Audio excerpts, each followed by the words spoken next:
screen, like the live, share the live.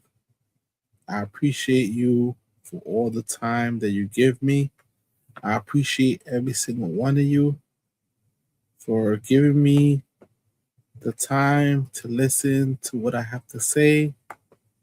You know, as a union worker, uh, fighting the union, fighting management, it has not been very easy, right? To do so, right? It has not been very easy to do that, right?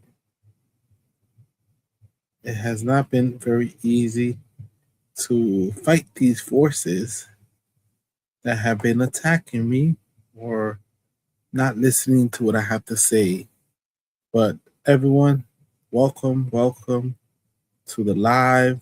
Welcome to the live broadcast. Let's look at what TWU 100 has been up to.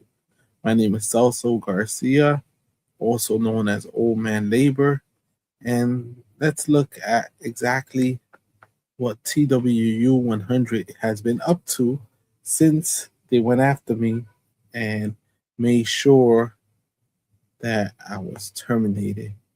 And they did not defend me because why would they if I criticized them? And this is the type of America we live in, right?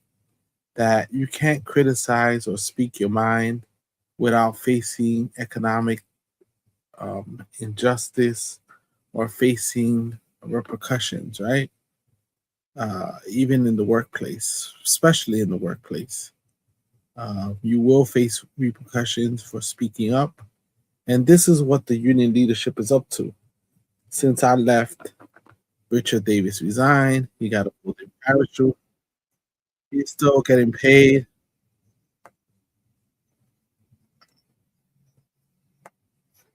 The thing is, he's still getting paid for his work, right? He's still getting paid.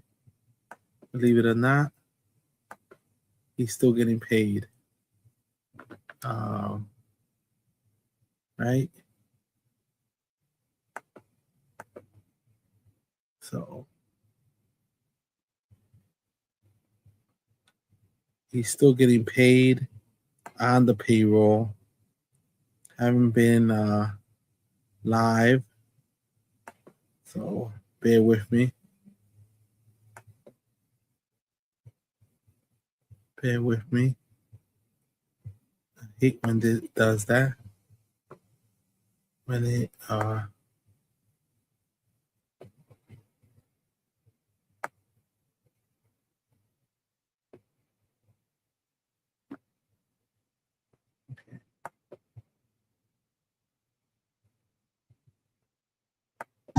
This race will define. Esta this is what they do, right? contienda va a definir that the city belongs to the working women and the working men. And let's look who's there. There goes TWU president, vice president, Adriano Espaillat, Julie Menin, all these political unions and people that have not done anything for Washington Heights or Manhattan or the Bronx in many years, right? They pretty much let it hit the ground, let the developers take over the land, and sold out the society all around them, sold the ground from underneath the people, right? In New York City, not people that fly in from other states or from other parts of the world to try to impose their failed ideology. We're here to protect the many working men and women of this town, and we will fight to the bitter end. This race will. And it's a nativist attack on his opponent to say this, right? You don't know Espaillat was born in the Dominican Republic. He lived here undocumented for many years, and then he became a resident, then he became a citizen. But he forgot where he came from and the people that he should be loving, and he just forgot where he came from. Now he's wearing a suit, he's making a lot of money, and so he forgot where he came from. That's the problem with the politicians. That's the problem with the union bosses, that once they're in power, they forget where they came from, who put them in power. They forget that they were elected, that they were voted in, and that they represent those people that voted for them.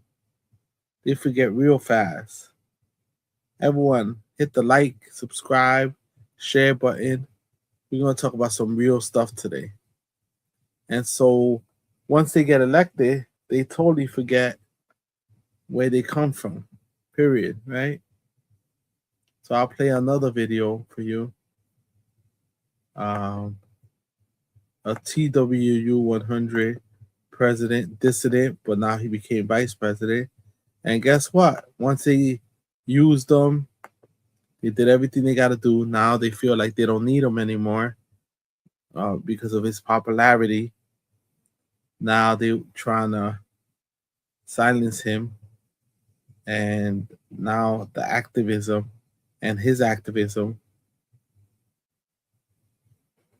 right? Now they want to say that Tremel Thompson is no longer useful for them. So let's see. Let's hear what he has to say about the TWU leadership. The same one that got me. Now they're trying to get him, even though he's in the union. Apply to collections for retirement dinners, charities, benevolent organizations, or to provide assistance to a member or members. Read that again. Retirement dinners, charities, benevolent organizations, assistance to members. Where does it say bowling? Where does it say private social events? Where does it say private gatherings that aren't union sponsored? I'll wait because I can't find it. And that's what should concern every member. Because if union leadership could take a narrowly written bylaw and misinterpret it into something else, what are they doing when they interpret your contract? Think about that. We're in contract negotiations right now. The contract is expired. Members are waiting. And the same people who's supposed to be interpreting contract language for thousands of workers can't seem to properly interpret a simple bylaw. That's a problem. And here's another question. And if this bylaw means what they're claiming it means, why isn't it enforced against everybody? Why does it seem like some people get left alone and some people like me get investigated? Wait, Carlos, isn't this you? Because that's not equal treatment. That's a two-tier system. One set of rules for the insiders and another set of rules for people who speak up. And this is exactly why members do not trust the union. Instead of fighting the MTA, they fighting me. Instead of focusing on wages, they fighting me. Instead of focusing on better health care, they fighting me. And this is exactly why I call this a yellow union, because this is the kind of behavior you would expect from management, not from a union. A union is supposed to protect members from retaliation, not imitate it. When a union spends more energy fighting its own members than management, something has gone seriously wrong. Here's something the members need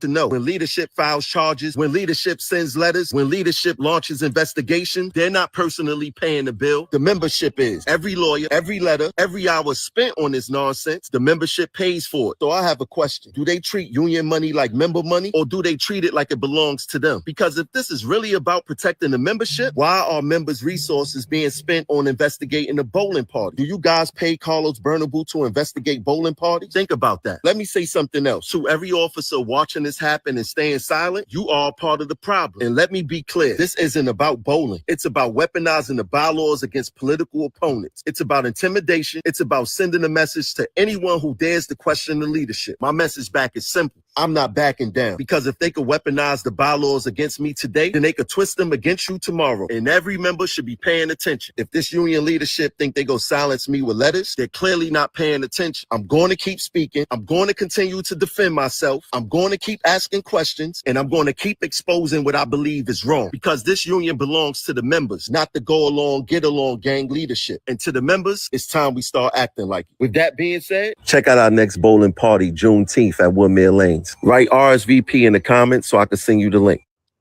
This is how desperate the Local 100 leadership has become. They actually sent me a threatening letter over a And they brought him up on charges too, right? They brought him up on charges too. So it's unprecedented times because just now Donald Trump started up the Iran war again. They're trading blows to each other, with each other. And Iran cited Lebanon, cited a lot of things that they were doing, right? So this is a video I recorded in 2024. Let me see.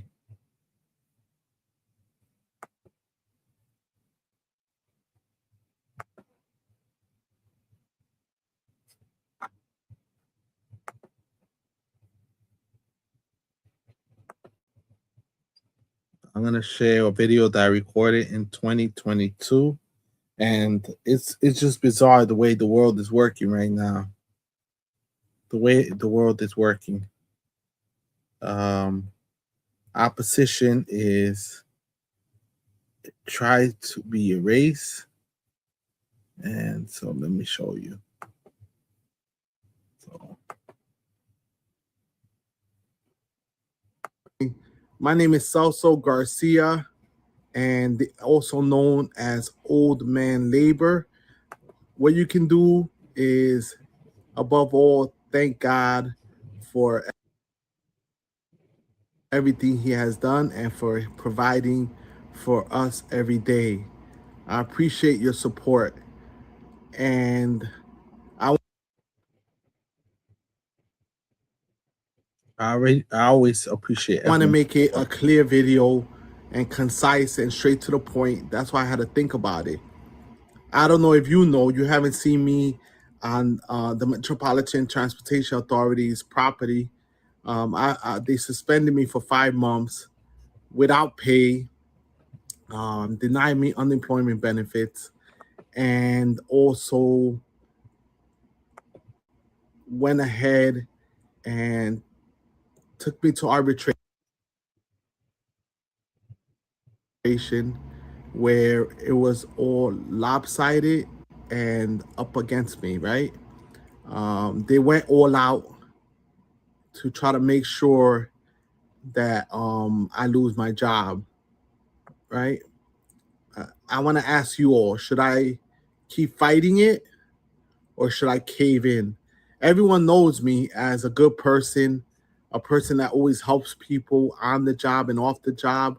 And they also know me as a bus operator that is always on time, is not absent, doesn't have a bad record, right? Has a clean record as a bus operator.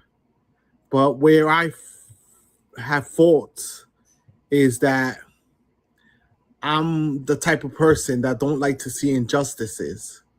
I don't like to see people doing things sideways, not representing people. And that's the sad part because I'm part of a union. I'm part of the Transport Workers Union 100, right? And I would think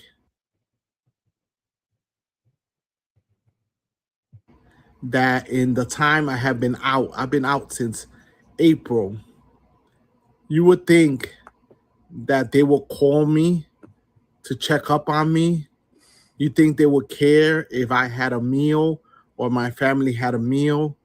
You would think that me working in the same location for 6 years, that the union reps that I've known since the first day I started on the job and have always been nice to them would stick up for me and stand up for me and actually check on me to make sure that I'm good and that my family's taken care of during this process. Not one phone call. The only thing I got was when I was on the job and I started becoming an activist, I did get called into the union office at the depot, and they told me that if I kept posting videos online and using Facebook or using social media, they couldn't protect me, from any consequences or any powers to be, and what would happen to me would be detrimental. They said, when you lose your job, don't come to us and be looking to for us to save your job or for us to do anything for you. And lo and behold, they didn't lift a finger for me, right? They didn't lift a finger for me. They refused to help me in all the steps of the process, any steps of the process, challenging anything that was happening, right? I look at Major Adams, right? And the situation that he's been indicted multiple times by the federal government, that he's under investigation. But what's going on in the MTA and the Transport Workers Union Local 100 is just as critical. A matter of fact, I even got messages from the president of the Retiree Association asking me what schedule I have, what hours I work, and that he will find out, and insinuating that if I didn't stop posting stuff, that there'll be consequences and I will end up losing my job. Lo and behold, they were 100% accurate with that, right? I'm not gonna compare myself to other people and other co-workers or other people that are connected to the union that have done worse of things and have been charged with worse things, and how they protected or have been protected by the union, so the bosses will not do anything to them, right? They have done worse, a lot worse, 10 times worse, 100 times worse, and they're still working as if nothing happened because they were friends with the union, and the union and management are working together to help the people that they want to help the people that they want to help, to keep each other in power mutually. And it's sad, right? A matter of fact, not even the union attorneys defended me. They wouldn't lift a finger for me. They wouldn't do anything for me. Not even speak on my behalf. It was up and down the whole chain of command on both sides, on the management side and on the union side, to the point that they even fought. Yeah. So for me to even get unemployment, it's crazy, right? It's this crazy story. You can follow up, donate to the GoFundMe, uh, and thank you. I appreciate your assistance. I appreciate everyone that has donated. More than 25 people have, and I really do appreciate every single one of you that have donated. So Zohran wins again in the way that he's operating in a good way, right? For a lot of people. A lot of people like the way he's operating, the way he's running the city. They haven't seen this accountability or this speaking up on behalf of working people in so many years, that people are not used to having somebody defend them, especially the working class. The working class has not been used to seeing a mayor that defends them and defends what they stand for, right? So this is what Zohran wrote. Let me put it on the screen.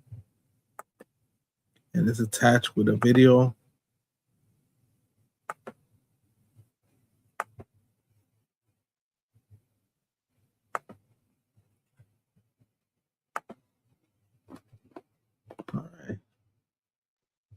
So he wrote, "Today I signed an executive order temporarily repealing bedtimes in the city of New York so that kids of all ages can watch our team in the NBA Finals. As mayor, you're forced to make many difficult decisions. This was not one of them."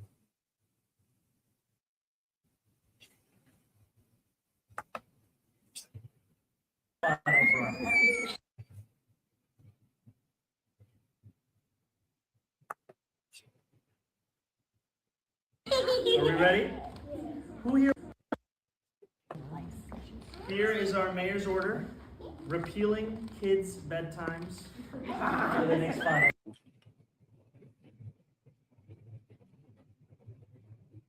Now the budget passed, so he could do a little bit more fun things that he hasn't been able to do because of the budget season, right?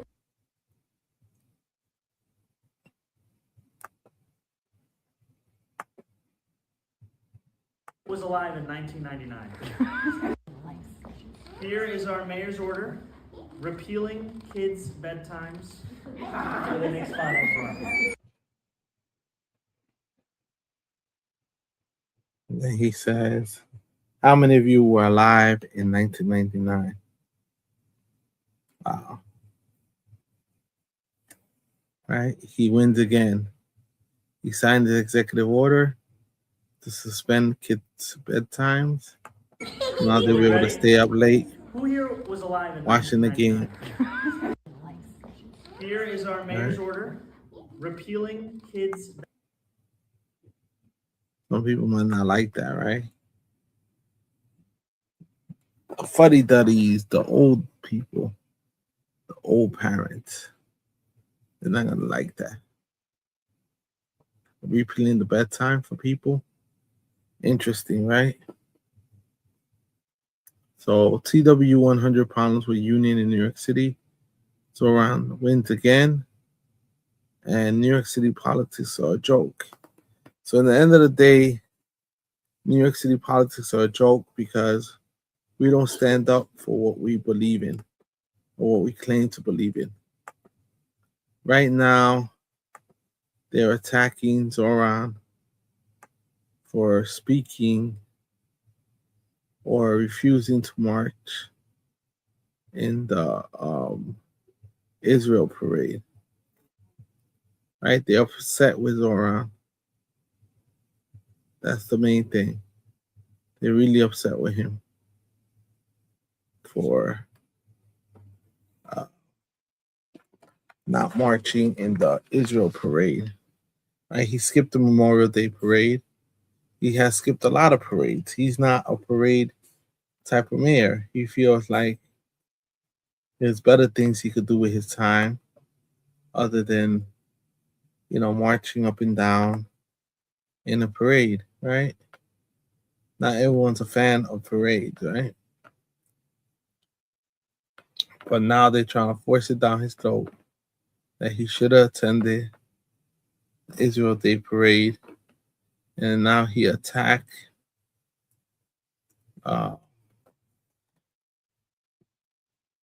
those that attended the parade. There was a lot of right wingers that support Trump and are not very nice, are known to make inflammatory statements, are very pro-Israel, and want to destroy our whole system of the way we do things. So New York City politics are a joke, especially when we have these power players such as unions. There's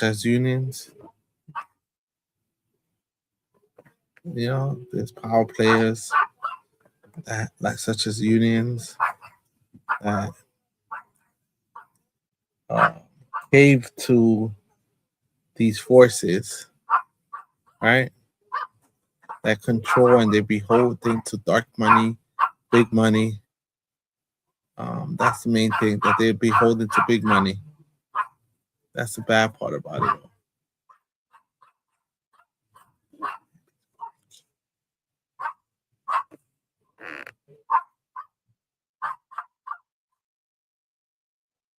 So let me see.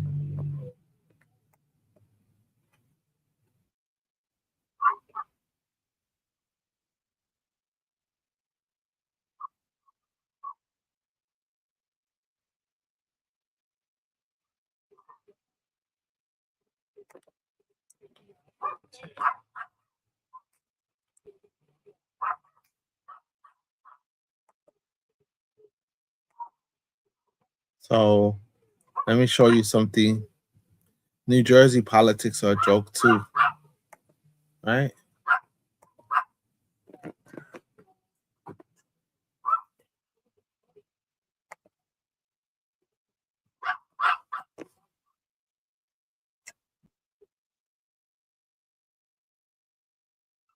You want to tell people what's happening right now? You want to tell people what's happening? I'd rather not. I appreciate that. I saw you guys are Broadview. I'm from Broadview, man. That's funny how you saying that. You're talking about the same thing. This is what's happening in Delaney Hall. That seems kind of early. I know it's a Monday, but damn. Do not press. Let's clear it out. 9 p.m. curfew. 9 p.m. curfew. That's a 9 p.m. curfew? Yeah. City ordinance. You're literally doing the dirty work of a fascist army. It's a half-mile radius. That was yesterday. It's a new one. There's no. It just came out. Statement just came out. I'm looking at this. You're looking at the wrong one. That's outdated, buddy. The one that came out. It's outdated, buddy. It's outdated.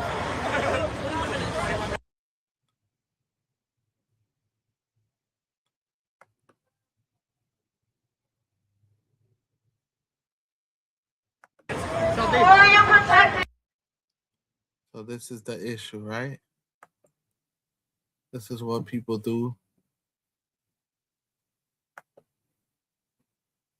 You have more updated information than the 20 update that came out 21 minutes ago? Who are you really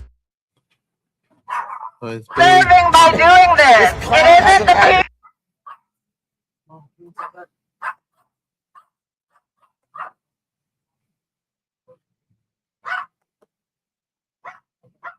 Accurate We information. love our immigrant neighbors,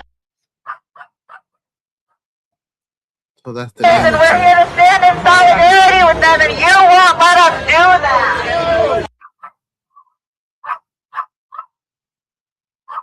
So it's a big issue. It's chaos across the world, across the country. Serious chaos that we don't know how to control, across the board, right? We have serious chaos, serious issues, serious problems everywhere we go, right? Serious issues, serious problems.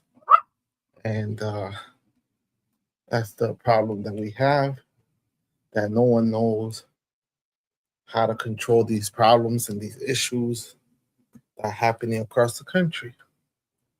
We in war. People thought that the Trump administration was going to be something good for everyone. Did people really think that it was going to help people?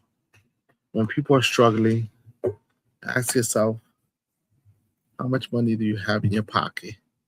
Ask yourself if us burning through all this money, us burning through all this money, right? We're spending so much money militarizing the police.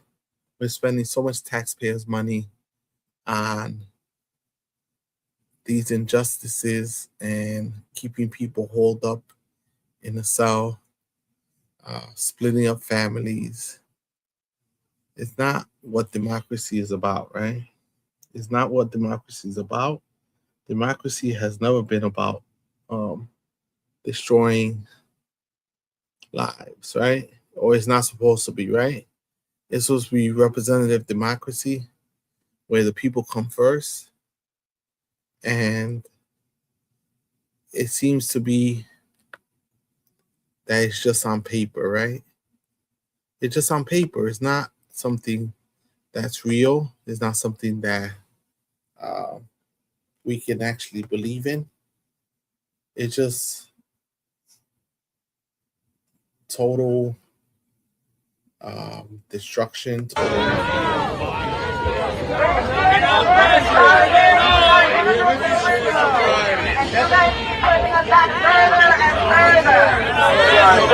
Nowhere to be found anymore. Shocking, unsurprising.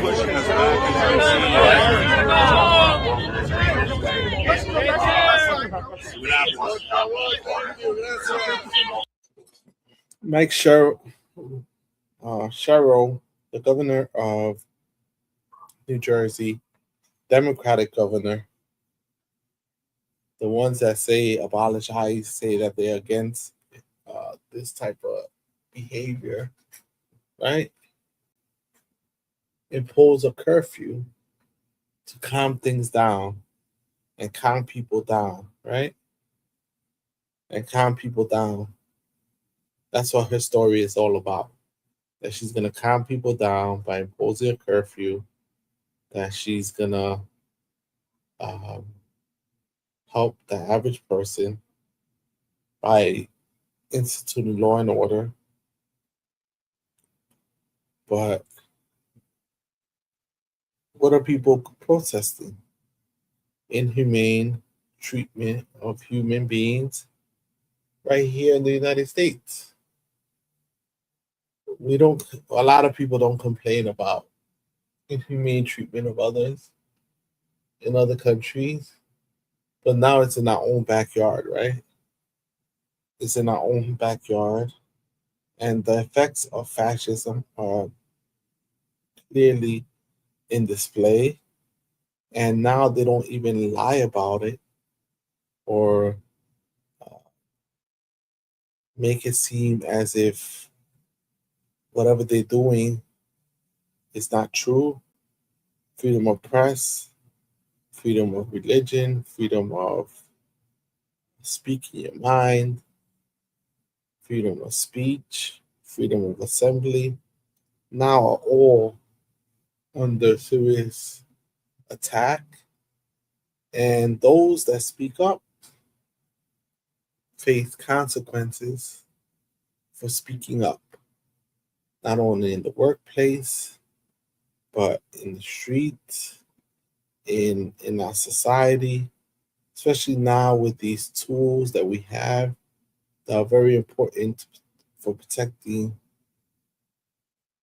people's freedom, for protecting people's right to speak their minds, to have input into their government, input into the democratic institutions that were founded and funded by the people, right? These institutions are funded and founded by the people, and now it seems as if no one cares about these basic civil liberties. They're going after the Voting Rights Act. They're going after streamers on YouTube or on Twitch. They're targeting anyone that speaks the truth, right? This is like kind of like the novel 1984, right? Where they went after the truth. They had the truth police. Right? This is what's happening.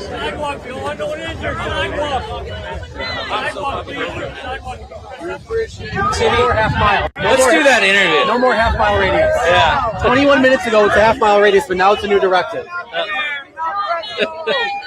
Yeah, I mean, we've done this in how many cities now, and it's the same thing. Tomorrow, They come in, the local authorities. They know one thing they need. They need authority. They need to be able to tell you that you got to go home so that you'll be quiet, so that it's not a problem. It sucks up local resources. They have to protect our rights. They don't want to waste their resources protecting our fucking rights. It's so basic. And what lesson do we learn from that? That there's no level of government here that's going to stand up for us. Like, that's not a good lesson to learn, because we have to believe in our government. We have to have a government that works for us. Fuck the Leahy Hall. And here they go again. Come here every day. They think they're doing the right thing, but they're not. You're helping somebody lock people up because they're fucking brown. The police aren't protecting us. They're protecting a concentration camp. Fuck them. We just got driven out of here, man.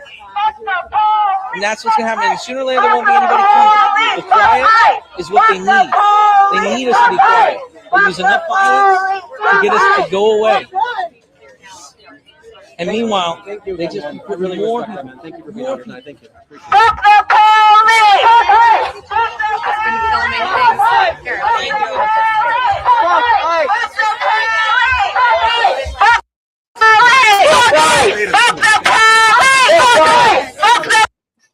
The Delaney Hall in New Jersey.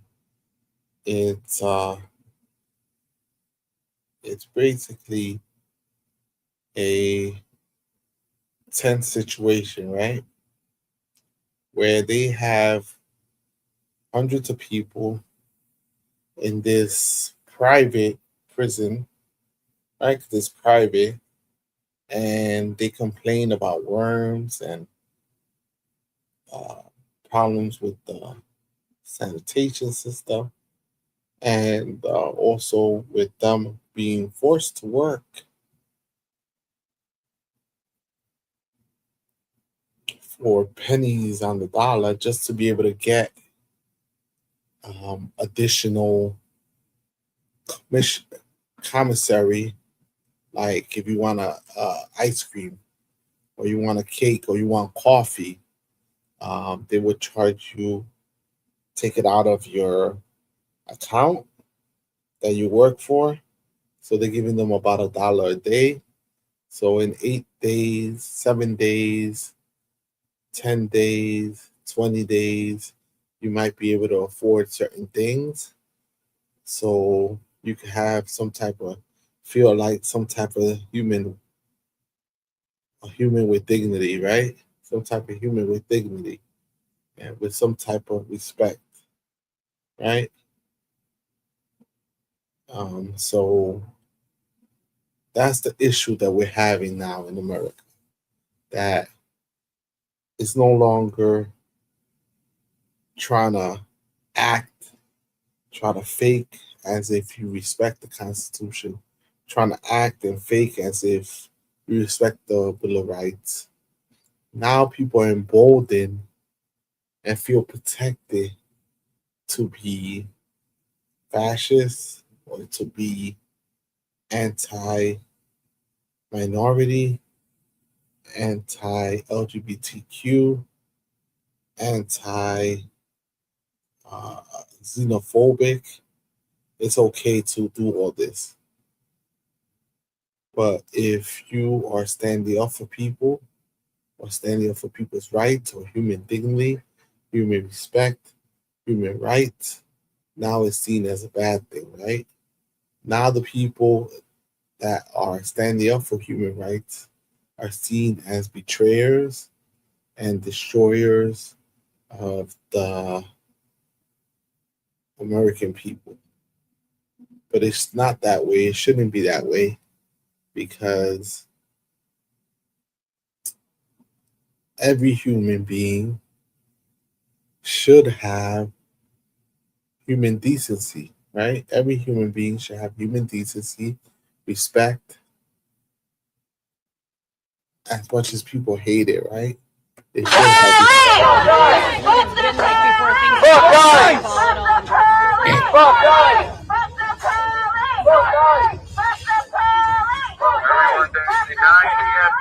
So you see them changing the boundary zone. They moved the barricades there. If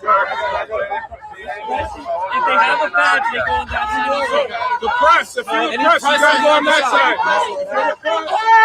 Go on that side. You see it? If you're the press and you have a badge, go on that side. If you're the press and you have a badge, go on that side. If you're the press, go on that side. Sir. Sir.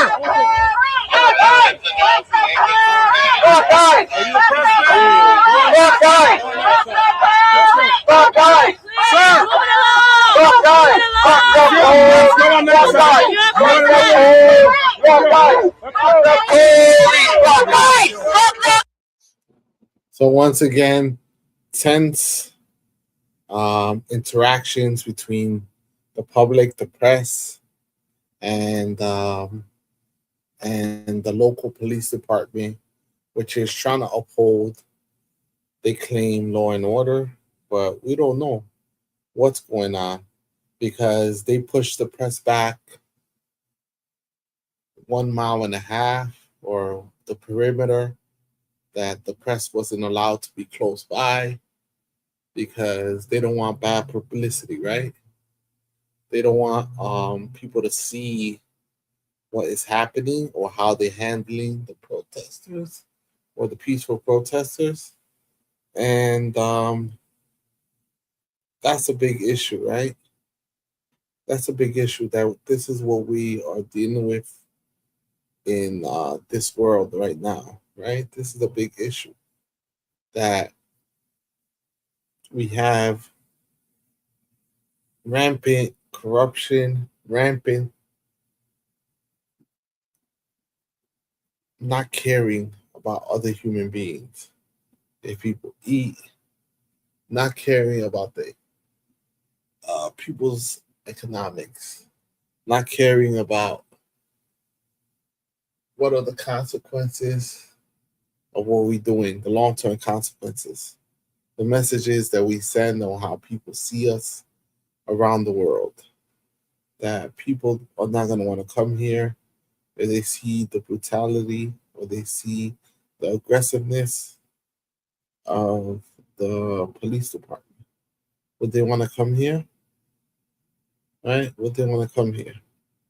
If they see what they're seeing right now on television and on video and on social media, it still comes out. Even though they tried their hardest to not allow these videos to come out, they're still coming out. People still see what's happening in Delaney Hall in ICE immigration facility. People can see it with their own eyes. And that's what they don't want. They don't want that exposure because they just don't want that exposure. It's bad for them, bad for business. They wouldn't want to lose money. They want to profit as much as they can at all costs. That's just a reality. These companies want to profit as much as they can off of the current situation. So they don't really care about what happens to the next person. Right?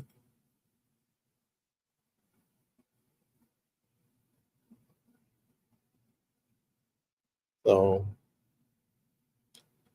interesting, right? Let's watch the last piece of this clip and then let's move on.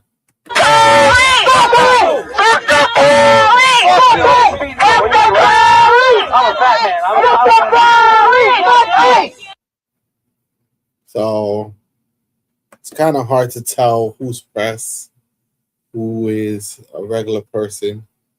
Everyone's mixed together, and they definitely moved on them, pepper sprayed them, shot rubber bullets,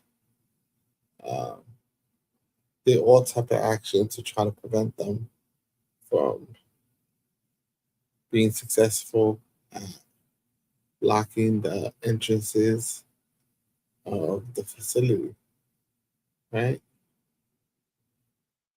So some people have even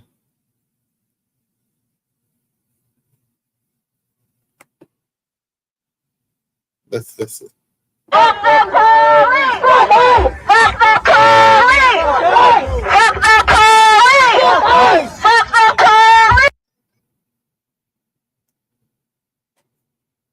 See? So how many days in a row of clashes with the police? Right? Several days in a row.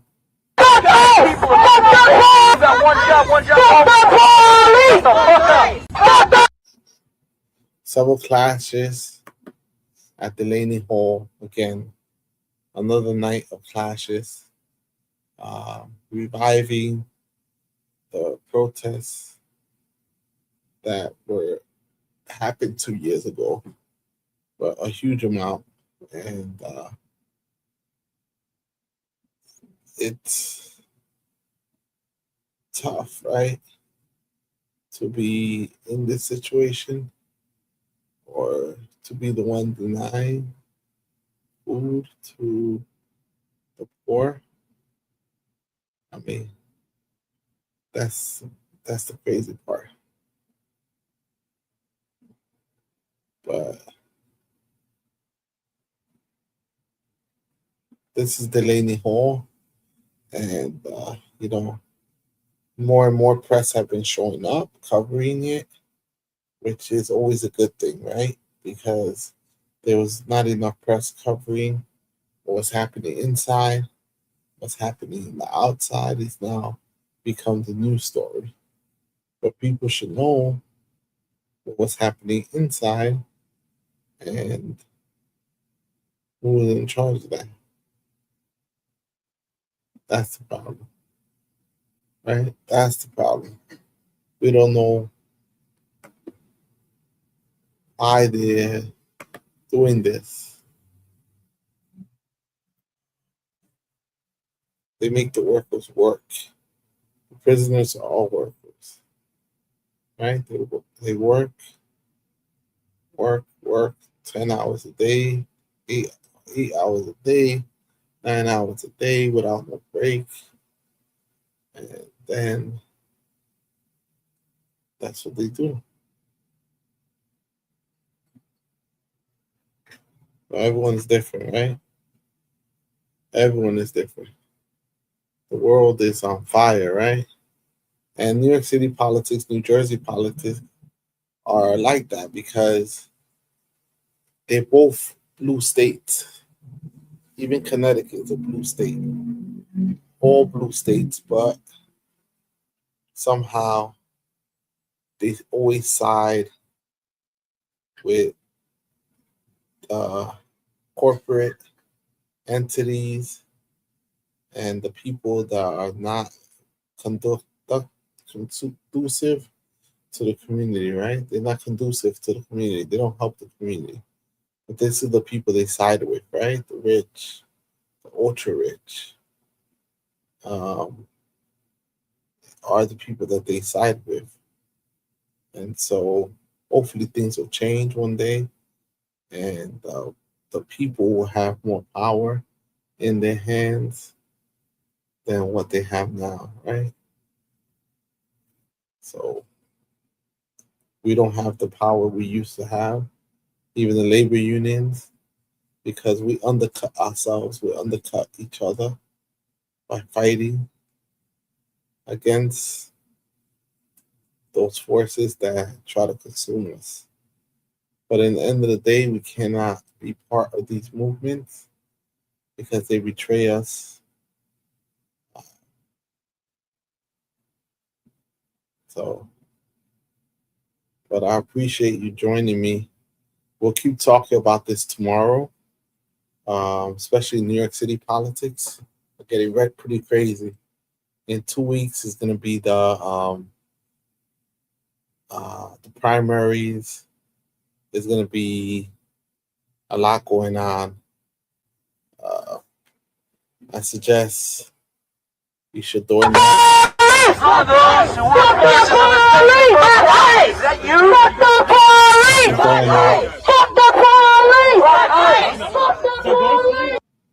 You should door knock for your favorite candidate. Get involved in politics, even though you think that doesn't involve you. But everything's politics. Where you live, how much money you have, what you eat. It all has to do with politics, right? Your whole life, your career, all has to do with politics. And some people have it easy because they're connected. So they don't have to do much to get involved or run a campaign for themselves.